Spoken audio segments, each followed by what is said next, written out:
আওয়ামী লীগ তো স্বাভাবিকভাবেই এখানে এন্ট্রি নেওয়ার চেষ্টা করবে, বরং আমাদের কনসার্নটা হলো যে ইলেকশনটা এখন যারা ফেব্রুয়ারির কথা বলছে ইলেকশনের, তারাই 15 দিন 1 মাস পর কিনা সেখান থেকে সরে আসে যে না, আমরা ফেব্রুয়ারিতে ইলেকশন চাই না, আমরা আরেকটু পরে ইলেকশন চাই।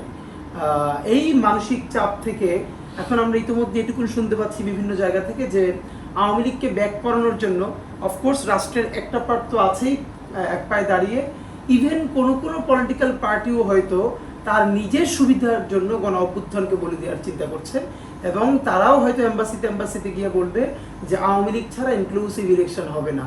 এবং সেটাই যদি হয় তাহলে এই ইলেকশনটা যে কোন প্যাটার্নে হবে, কেমন হবে, এটা তো আসলে বলা যে কারোর জন্য খুব কঠিন। কিন্তু ভালো ইলেকশন আমাদের লাগবে। তা আমরা ইদানিং খেয়াল করছি যে এই যে মানে বিএনপির ওয়েস্টে থাকা একটা পার্ট, যারা কখনোই এর আগে মাজলুম হয় নাই, তারা এখন খুব একটা টার্ম নতুন করে নিয়ে আসার চেষ্টা করছে, ফার রাইট। এই শব্দটা এত মুখস্থ করেছে, fur right fur right fur right. Fur right কি? যখন বাংলাদেশে ধরেন শিবির তো একা যেতে নাই ডাকসুতে, শিবির একটা জোট করেছে, সেই জোটে তো অন্য ধর্মের লোকও ছিল এবং মানুষ তাকে ভোট দিয়েছে। মানে যতক্ষণ না পর্যন্ত শিবিরের মানে এই জোট জয়ী হয় না, ততক্ষণ পর্যন্ত গণতন্ত্র ভালো। তো যেই এখন দেখলো যে গণতন্ত্রের মধ্যে দিয়েই তারা একটা ম্যান্ডেট পেল, এখন গণতন্ত্র অত ভালো না, যারা মানুষ চিনতে পারে না, সুতরাং এখন অন্য মেকানিজমে যেতে হবে। এই কথাটা কেন বললাম? আমি আজকে নাম ধরে বলছি না, আশা করি আপনারা বের করবেন।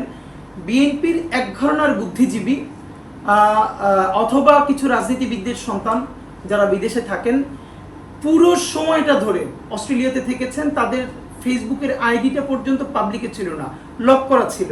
তার বাবা বিএনপির এত বড় একজন নেতা, তিনি সেটা কোনোদিন পাবলিকলি লেখেনও নাই। এখন তারা বিএনপির একটা বড় স্টেক নিয়ে মোটামুটি যারা ধর্মপরায়ণ মানুষ তাদেরকে কর্নার করবার চেষ্টা করছেন। এই যে বাঙালি মুসলমানিত্ব নিয়েই যারা রাজনীতি করতে চায়, এর মানে কি? এই যে মুসলমান, সে কি এখানে মুসলমান পরিচয় অন্য কোন ধর্মকে কর্নার করে? কোনোদিন তো করে নাই। ইনসাফের সাথে যদি রাজনীতিটা করতে চায়, এখন তাকে বারবার বলা হচ্ছে ফার রাইট। আমরা তো এখানে হুম্মাম কাদেরকে চিনি। হুম্মাম কাদের যে জালেমের বিরুদ্ধে লড়তে গিয়ে নিজে মাজলুম হয়েছে, গুম হয়েছে। আমরা তো ইশরাক হোসেনকে চাই। ইশরাক হোসেনের এখন পলিসিতে অনেক ভুল থাকতে পারে, কিন্তু সে তো তার কর্মীর সাথে রক্তাক্ত হয়েছে, তার কর্মীকে রেখে পালায় নাই, কিন্তু যে কোনোদিন দেশে আসে নাই, এমনকি ফেসবুক প্রোফাইলটাও পাবলিক করে নাই। এখন যদি তারা এসে ওরকম একটা বড় স্টেক নিয়ে যারাই এই ভালো কথাগুলো বলতে চায়, তাদেরকে কখনো জামাতি, কখনো ফার রাইট করে করে এই পলিটিক্স দাঁড় করাতে চায়, এইটা তো হইতে পারে না। তো আমরা এখন আমাদেরকে বলা হয় কি বিএনপির ব্যাপারে তোমাদেরও তো ভাবতে হবে না। তাহলে তাদের কাছে জানতে চাই, বিএনপির ব্যাপারে আমরা ভাববো না, ভাববে কি তাহলে ইন্ডিয়া? হ্যাঁ, আমি কেন ভাববো?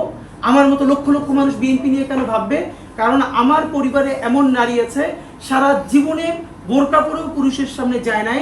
আমরা যখন ছোট 5-6-এ পড়ি, 2001-এর নির্বাচনে আমার নানিকে রিক্সায় করে ধানের শীষে ভোট দেওয়ার জন্য নিয়ে গেছি, বুথের মধ্যে পর্যন্ত, যে ধানের শীষে ভোট দিতে হবে, নইলে দেশ বাঁচবে না। বেগম জিয়া বলেছেন যে দেশ বিক্রি করে দেওয়া হবে।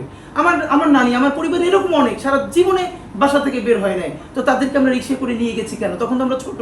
কারণ এই দায়ের জায়গা থেকে যে বাংলাদেশকে বাঁচাতে হবে। সুতরাং এখন আমরা কথা বলবো না, বিএনপিকে নিয়ে কে বলবে? এই জন্য আপনাদের মাধ্যমে বলা, যারা এখন নব্য সেই বিএনপি, যারা অস্ট্রেলিয়া থেকে, কানাডা থেকে, আমেরিকায় থেকে প্রচন্ড বুদ্ধিজীবিতা করছেন, ইংলিশে ফার রাইট বলে বলে বলে বলে একটা এলিট অর্গাজম সৃষ্টি করার চেষ্টা করছেন, ওটা আসলে টিকবে না।